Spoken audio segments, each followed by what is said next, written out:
सो hello everyone, forum MKS में आपका बहुत बहुत स्वागत है। Finally BS nursing entrance exam का नया सिलेबस यहाँ पर जारी हो चुका है, फिजिक्स केमिस्ट्री बायोलॉजी का।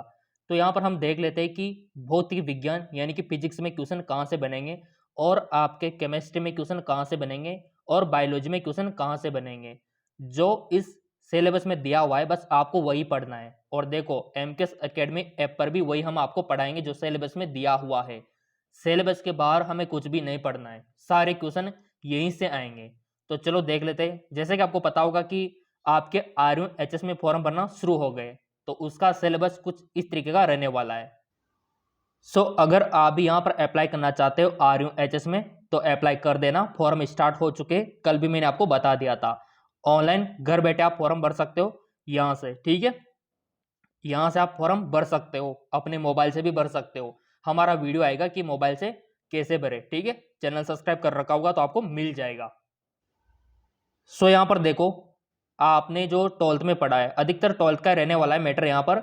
जिन्होंने 12th अच्छे से पढ़ ली होगी उनको तो 1% भी दिक्कत यहाँ पर नहीं आएगी, क्योंकि सारा का सारा सिलेबस आपका 12th का ही रहने वाला है।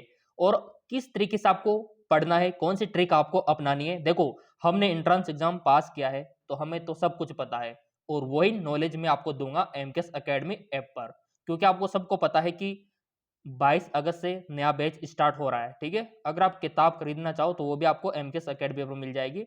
तो यहाँ पर केमिस्ट्री बायो सारा यहाँ पर आ चुका है। और यहाँ पर आप देख पा रहे क्वेश्चन यहीं से बनेंगे।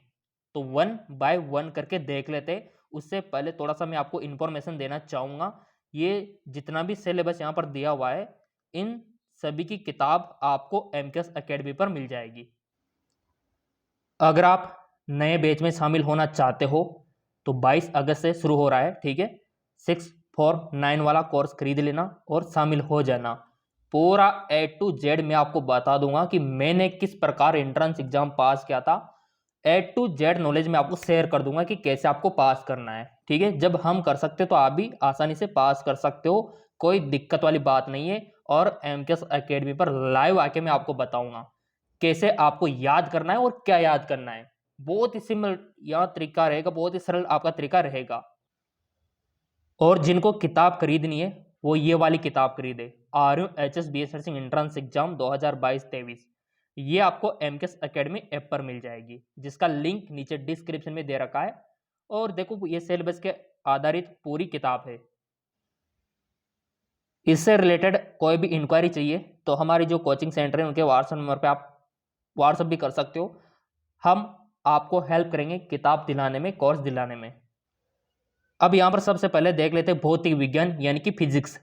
सबसे ज्यादा डर इन्हीं से लगता है, बट बिल्कुल भी नहीं डरना है, क्योंकि सभी को पता होगा कि हम जो बायोलॉजी वाले विद्यार्थी है हमारा थोड़ा फिजिक्स कमजोर रहता है, ठीक है। बट ऐसा बिल्कुल भी नहीं है, क्योंकि हमको केमिस्ट्री अच्छी लगती है और मैथमेटिक्स वालों को ये अच्छी लगती है। बट जिन्होंने हमारा कोर्स खरीद रखा है 649 वाला, ठीक है, तो वहां पर डॉक्टर दुबे सर की क्लास आपने देखी होगी, कितना अच्छा वो पढ़ाता है। A to Z आपका दिमाग में जाएगा, देख लेना जिन्होंने कोर्स खरीद रखा है फिजिक्स की क्लास है। तो आपका विद्युत आवेश तथा क्षेत्र से क्वेश्चन बनेंगे, जिसमें विद्युत आवेश से, ठीक है, और कूलाम का नियम से क्वेश्चन बनेंगे आपके, ठीक है। कूलाम का नियम को अच्छे से देख लेना, कूलाम का नियम का जो सूत्र है उसको याद कर लेना, विद्युत क्षेत्र रेखाओं को याद कर लेना, इनके जो गुण है कि क्या क्या इनके नेचर है विद्युत क्षेत्र रेखाओं के। इंग्लिश में भी आप देख सकते हो, इंग्लिश और हिंदी दोनों में यहाँ पर दे रखा है, तो चाहे तो आप इसको नोट डाउन भी कर सकते हो। और वैसे ये सिलेबस तो आपको एमकेएस एकेडमी पर भी अपलोड कर दिया जाएगा, टेलीग्राम पर भी भेज दिया जाएगा, कोई दिक्कत वाली बात नहीं है। तो यही आपको याद करना है फिजिक्स में। स्थिर विद्युत विभव तथा धारिता, ये वाला चैप्टर आपको याद रखना है, और इसमें ये चीजें आपको पढ़नी है जो यहाँ पर दिखा रखी है। जैसे कि यहाँ पर प्रतिरोध हो गया, स्थितिज ऊर्जा हो गई, ठीक है। और इसके अलावा आप देख पाओगे कैपेसिटर, कैपेसिटर से तो क्वेश्चन बनेगा ही बनेगा। कैपेसिटर का संयोजन हो गया, ठीक है, श्रेणी क्रम समांतर क्रम दोनों आपको याद करना है। 100% क्वेश्चन यहां से बनता ही बनता है, लिख के रख लो। कैपेसिटर से विद्युत धारा, तो विद्युत धारा में देखो ओम का नियम इंपॉर्टेंट है। ये जितना भी यहां पर दे रखा है क्वेश्चन इन्हीं में से पूछा जाएगा। तो 12th तो आपने ऑलरेडी पढ़ रखा है, थोड़ा रिवीजन कर लो आप किताब खरीद के, जिसमें आपका काम बन गया। समझ रहे हो कितना बड़ा फायदा हो रहा है आपको। गतिमान आवेश और चुंबक तत्व, तो इसमें आपको निकालना आना चाहिए डायरेक्शन वगैरह, ठीक है। इसमें आपको बाय-सॉवर्ट का नियम आना चाहिए और तारों के मध्य जो विद्युत धारावाही कुंडली होती है वर्ताकार, उसका चुंबकीय क्षेत्र आपको पता होना चाहिए। यहाँ से आप नोट डाउन कर सकते हो और मैं यही कहूँगा सभी के फॉर्मूला सूत्र एक जगह लिख लेना, क्योंकि जब आप एग्जाम देने जाओगे तो सारे सूत्र एक जगह रहेंगे तो आप तुरंत याद करके चले जाओगे। चुंबक तत्व एवं द्रव्य, यहाँ से क्वेश्चन आपका बनेगा। कौन कौन से टॉपिक आएंगे, टॉपिक आप नोट डाउन कर सकते हो। विद्युत चुंबकीय प्रेरण, इलेक्ट्रोमैग्नेटिक इंडक्शन से क्वेश्चन बनेंगे। क्वेश्चन इन्हीं में से बनेगा, एक भी बाहर नहीं जाएगा, ठीक है। और जो मैंने आपको किताब बताई थी वो इसी सिलेबस पर आधारित है। प्रत्यावर्ती धारा, ठीक है, एसी डीसी सब इसमें आपका ट्रांसफर हो गया, एलसी दोलन हो गया, एलसीआर सर्किट हो गया, ये सब आपको पढ़ना होगा। विद्युत चुंबकीय तरंगे थ्योरेटिकल है, देखो थ्योरी पढ़ लो आप बस। थ्योरी भी अगर आप कर लोगे तो भी आपका तो कम से कम 80% तो वैसे ही बन जाएगा। अगर न्यूमेरिकल नहीं आता कोई दिक्कत नहीं, थ्योरी भी कर दोगे तो भी आपका काम बन गया। किरण प्रकाशिकी और तरंग प्रकाशिकी, तो इस तरीके से आपका क्वेश्चन बनेगा। विकिरण तथा द्रव्य की जो आपका रेडिएशन होता है, मैटर होता है, ठीक है, यहां से क्वेश्चन बनेंगे। परमाणु से क्वेश्चन बनेंगे, नाभिक से क्वेश्चन बनेंगे और अर्धचालक से क्वेश्चन यहां पर बनेंगे। ये तो इंपॉर्टेंट है, इनको तो वेरी वेरी इंपॉर्टेंट कर लो। यहां से तो डायोड से भी क्वेश्चन बनेगा और आपके ट्रांजिस्टर पढ़ा होगा आपने, पीएन संधि, यहां से तो हमेशा क्वेश्चन बनता है। कितना अच्छा है आपका सिलेबस, इसको तो अगर कवर कर लोगे तो 95 नंबर कहीं नहीं गए। बहुत ही आसान है, पूरा का पूरा 12th का रहने वाला है। और यहाँ पर केमिस्ट्री का भी देख लेते थोड़ा सा। केमिस्ट्री में भी 12वीं का है सारा मैटर, जिन्होंने 12वीं अच्छे से पढ़ ली होगी उनको तो कोई दिक्कत वाली बात नहीं है, सारा का सारा एनसीईआरटी बेस पर है। तो इधर रसायन विज्ञान में देखो आप, ठोस अवस्था द सॉलिड स्टेट वाला चैप्टर नंबर 1, तो उसमें आपको क्रिस्टल क्रिस्टल और उनका वर्गीकरण अभी मैं लाइव क्लास में बताऊंगा, जो हम एमकेएस एकेडमी में 22 अगस्त से शुरू होने वाली है। मैं बताऊंगा कि कैसे आपको याद करना है। और ऐसा नहीं कि आपको 4-4 5-5 घंटे पढ़ना है, नहीं, आप रोजाना 2 घंटे भी पढ़ लोगे ना, बट पता होना चाहिए क्या पढ़ना है। मैं बताऊंगा आपको कि आपको क्या पढ़ना है, ठीक है। तो भी आपका 80 से 85% तो गारंटेड है, कहीं नहीं गया, ठीक है। ओके, विलियन सॉल्यूशन वाला चैप्टर नंबर 2, जिसमें मोलर द्रव्यमान हो गया, थोड़ा सा आपकी सांद्रता हो गई, इनको देख लेना। विद्युत रसायन, इलेक्ट्रोकेमिस्ट्री, इसमें अधिकतर क्वेश्चन आपका सेल से आता है, सेल और बैटरियों से, ठीक है, तो इसको देख लेना। रासायनिक बल गति में आपने देखा होगा कि जो आपका रासायनिक परिवर्तन हो गया, भौतिक परिवर्तन हो गया, अधिशोषण हो गया, इनको थोड़ा सा देख लेना, आपका काम बन गया रासायनिक बल गति में, ठीक है। हाँ, पृष्ठ तनाव, तो इसमें अधिशोषण वगैरह ये आपको पता है, सब कुछ आपने पढ़ रखा है। और तत्वों का वर्गीकरण और सिद्धांत, तो तत्वों का निष्कर्षण, इसको देख लेना पहले। तो इसमें किस तरीके से आपको निष्कर्षण करना है पूरा इसमें आपको पढ़ना होगा। अब आता है पी ब्लॉक के तत्व। पी ब्लॉक के तत्व मैं आपसे कहूंगा, जो आपकी पीरियोडिक टेबल है प्लीज प्लीज याद कर लेना। जो आपकी पीरियोडिक टेबल है 10वीं में भी पढ़ी होगी आपने, पूरी की पूरी आपको याद करनी होगी। क्वेश्चन बनेगा 2 या 3 क्वेश्चन बनेंगे, वहां से देख लेना।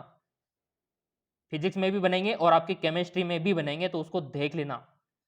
पीरियोडिक टेबल को एमकेएस एकेडमी ऐप पर मैं डाल दूंगा, ऐसी कोई दिक्कत वाली बात नहीं है। बट ये जितने भी एस पी डी एफ जितने भी ब्लॉक के तत्व, ये तो आपको याद करने ही होंगे, इनको नोट डाउन आप कर सकते हो। उप सहसंयोजक यौगिक, कोऑर्डिनेशन कंपाउंड, चैप्टर नंबर 9, ठीक है। और हेलो एल्केन, हेलो एरिन, कितना आसान है आपका सिलेबस, पूरा का पूरा 12th का दे रखा है, यूं मान के चलो आप तो।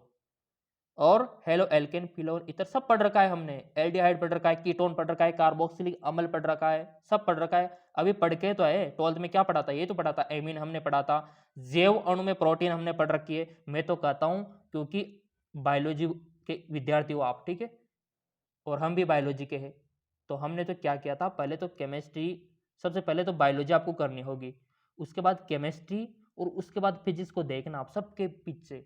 न्यूमेरिकल नहीं आता है कोई दिक्कत नहीं, अगर आपको 1% भी न्यूमेरिकल नहीं आता है छोड़ दो, क्योंकि थ्योरी के क्वेश्चन आते हैं 90%, तो उसी में पास हो रहे हो आप तो अगर न्यूमेरिकल नहीं आता है तो छोड़ देना, कोई दिक्कत वाली बात नहीं है, बाकी थ्योरी के पूरे करके आने हैं फिर। तो ऐसे आपको ट्रिक लगानी होती है, तब जाके आगे निकलोगे आप।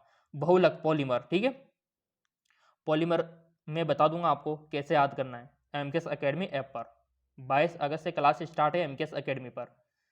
दैनिक जीवन में रसायन, ये तो थ्योरेटिकली पूरा का पूरा थ्योरी है, पढ़ लोगे ना, कैसे पढ़ना है आपको मैं बताऊंगा। अब आ जाओ बायोलॉजी, तो बायोलॉजी तो पूरी थ्योरेटिकल है, ठीक है। ये देख लो आप, ये थोड़ा सा इनका मैं आपको स्क्रीनशॉट भेज दूंगा, पीडीएफ भेज दूंगा, कहाँ पर, टेलीग्राम पर या फिर एमकेएस एकेडमी पर। जीव विज्ञान में देखो, प्रजनन से तो क्वेश्चन बनेगा बनेगा 100%, 101%, चाहे वो पादप में हो चाहे वो मनुष्य में हो, प्रजनन क्वेश्चन तो बनेगा। और यहाँ पर अलैंगिक जनन, लैंगिक जनन, ठीक है, ये सब आपको याद, पुष्पी में यहाँ से तो बनेगा बनेगा, पुष्पों में पूरा का पूरा आपका 12th का रहने वाला है। मानव प्रजनन, ठीक है, 12th में आसानी से आपने पढ़ा होगा और अच्छे से पढ़ा होगा।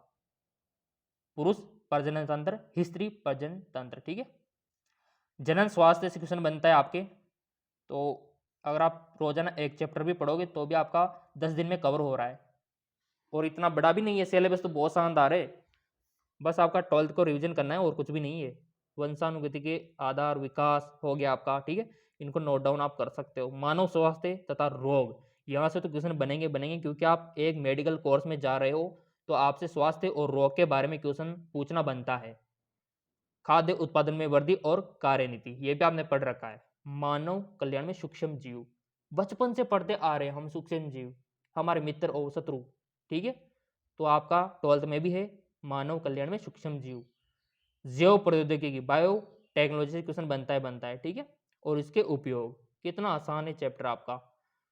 उसके बाद आपकी इकोलॉजी आ गई, तो इसमें जैव और समष्टि आ गई, परितंत्र आ गया, जैव विविधता आ गया, पूरा का पूरा थ्योरेटिकल है, पर्यावरण के मुद्दे आ गए। बस इतना सा ही आपको करना है और हो गया आपका सिलेक्शन। कितना आसान है, बस ये 3 सब्जेक्ट है, और तीनों को तो मैं बोल रहा हूँ ना 25 दिन में कवर करा दूंगा। एमकेएस एकेडमी पर देखना आपको कैसे याद करना है। मैं आपके साथ हूँ, जिन्होंने कोर्स खरीद रखा होगा उनका तो बहुत बड़ा फायदा यहाँ पर होने वाला है। सो यहाँ पर एमकेएस एकेडमी का नया बैच शुरू हो रहा है 22 अगस्त से। अगर आप शामिल होना चाहते हो तो कोर्स खरीद लेना एमकेएस एकेडमी ऐप से। लिंक नीचे दे रखा है डिस्क्रिप्शन में। कोई भी दिक्कत आ रही हो तो कमेंट करके बता सकते हो। धन्यवाद।